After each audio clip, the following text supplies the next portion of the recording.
From IDC candidate to Deep Dive Specialty Instructor.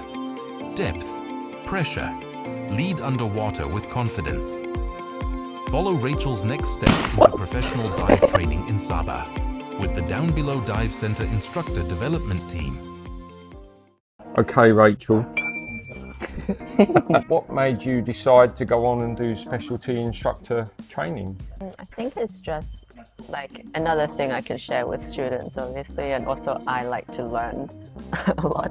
So it's just like diving deeper into certain topics I really enjoyed, particularly stuff that's like a bit more technical. But I'm an engineer, so like the technical stuff I really like. Like for example, the nitrox course I really liked because you go into the details about geology and the equipment and all that stuff.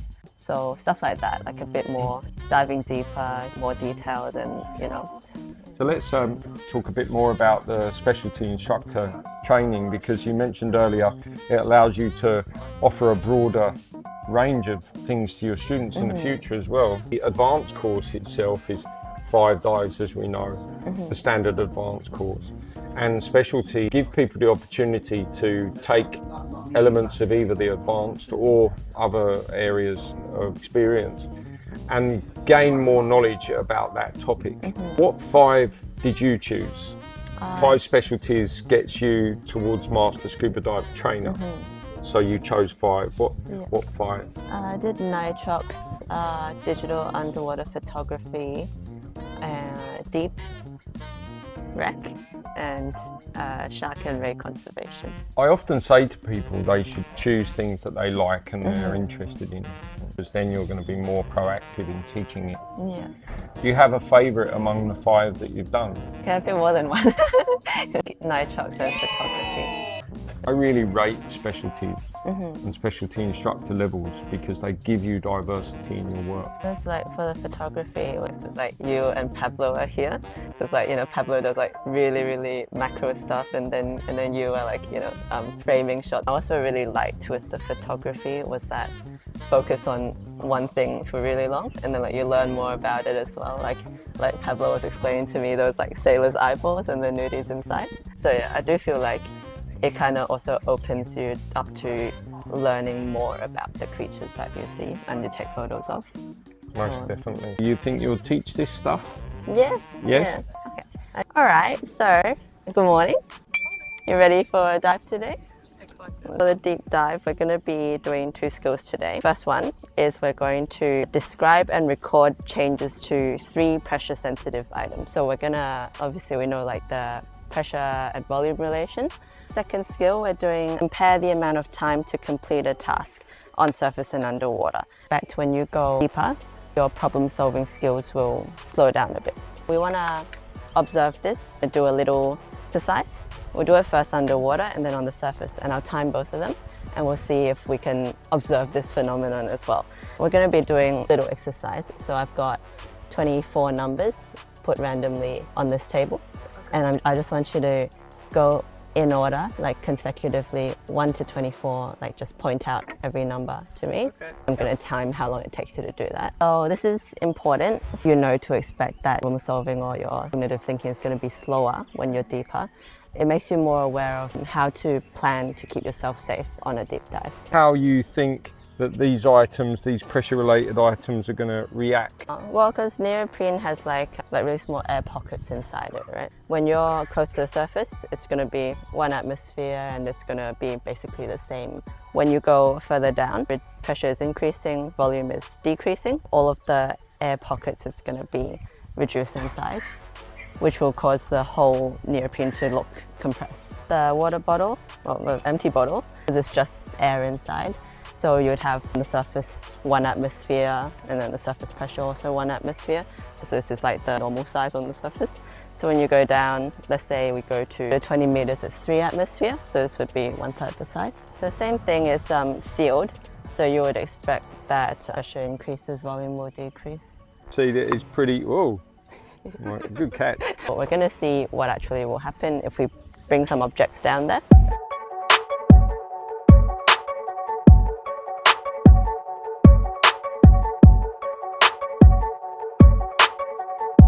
So can you tell us exactly what depth we're going to go to on this dive? So this is Deep Dive Specialty. Yeah, so we're going to be going down to the edge of the reef, which will be down to 20. How are you attaching this equipment, the stuff that you're bringing down, but how are we going to ensure that we don't lose it? We've got the carabiner for the hood, and then I've got the rest in my pocket. Okay, cool. Looking forward to the dive.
See how hard it is to be able to compress it like that on the surface. Yeah, I was thinking, I'm like, it's quite stiff, so Yeah. I didn't know if the pressure would be able to flatten it, but Yeah. it did.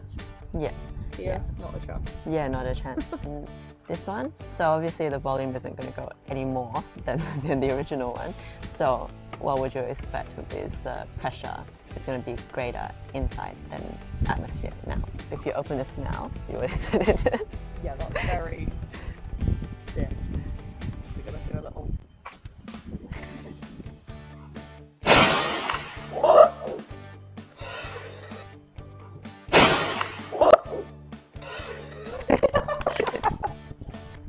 Okay, and then with the neoprene, so you might have noticed it was a bit thinner, not by much to be honest, because this one is quite old. If you had like a new piece of neoprene, you would really notice it like just turned into like a really Yeah. flat. I could tell it was less squishy, it's a little bit more, I guess, rigid. Yeah. Let's talk about the Deep Dive Specialty Instructor level. We've got some film clips of you doing that.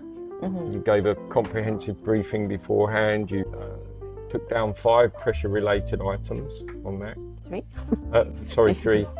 Getting confused with specialty numbers. And you demonstrated on the dive as well. Any highlights of that course or the dive that we did?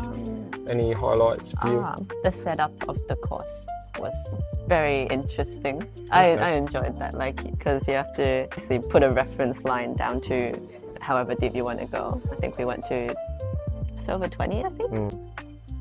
Where you set the line was over 20. Yeah, set up, like making sure you handle the weights properly, like when you're getting them in and out of the boat, and like good teamwork as well, because we all had to like handle everything together. Yeah, it's good participation, isn't it? Yeah. You shared it so with Elaine actually, and she's Yeah. doing a Divemaster course. And on a Divemaster course, there's also a deep dive workshop. So it's very good that you could do it together. With respect to the pressure-related items that you briefed us on and showed us underwater, how did you feel that went? Was any of that a surprise to you? It was my first time bringing a tennis ball down. It's You like seem before to I not went- know before I what went, to expect I was with quite that. skeptical. I was like, I thought it wasn't sealed, so I was like, it's just gonna stay the same.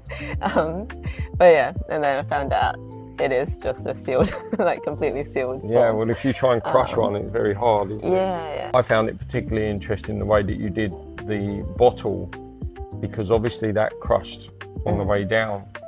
But tell us what you did once you were down there and you opened it So up. we filled it back, like just with air from the reg, just filled it back up completely, just the air in the bottle, sealed that again. So that was at like 20 meters, so like 3 atmosphere. So we brought it back to the surface. Obviously it can't expand anymore, so there was like 3 atmospheres of pressure in the bottle. It's also my first time doing that. But And so you opened it in the debrief, right? yeah, well, Ellie opened it. I didn't have to open it. But You I didn't was have the scared. courage. And what happened? It was just kind of forcefully ejected air. How Yeah, should we describe? with pop, right? Yeah. Give you some good advice. Generally in the dive centre on a daily basis, wherever you're working, you've got new customers come and they're not all signed up for courses, so you have to explain the benefits and features of the course that you wish to promote to them. And obviously that must be in line with their interests. So you, as you've said, you know, counselling generally and chit chat and talk allows you to understand what your students may potentially want. But even your regular divers standing at the briefing board, you might do your first dive and notice that they're using a camera and notice that they've got green pictures or something along them lines, and then you can talk to them in the surface interval about potentially enrolling in that course and what they will learn from it. For the Deep Dive Specialty Instructor, I love the way that you really explained in detail about the things that you were doing, and that made a big difference to your student and the level of understanding. In fact, I even said to you earlier, you know, Arin, who's making the film about you doing that, she's our media specialist in the office. She actually watched a lot of what you were doing and what you were explaining in the film clips and suddenly could understand more about pressure. And I'll let you know, she's not even a diver. She's been diving and she's done Discover Scuba, but she's not a qualified diver. So your explanations work, which is really nice. Well, thank you for talking to me.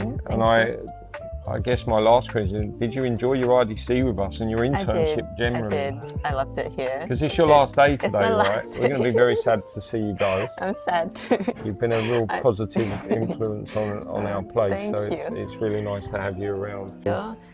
Thank you you. so You guys have been really welcoming here. I've been very happy. Yeah, well, we're a family here.